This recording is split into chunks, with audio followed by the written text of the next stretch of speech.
ഇന്നൊരാളെ ഞാൻ നിങ്ങൾക്ക് പരിചയപ്പെടുത്താം. കുഞ്ഞുമോൻ. ചെറുപ്പക്കാരനാണ്, ജോലിയുണ്ട്, എന്നാൽ HIV അണുബാധിതനാണ്.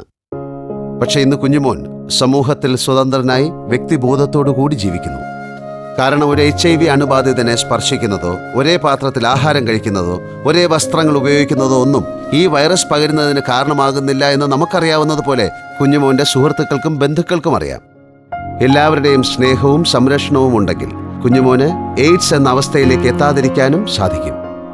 ഒരാൾ HIV പോസിറ്റീവ് ആകുന്നതിന് 4 കാരണങ്ങൾ മാത്രമേ ഉള്ളൂ.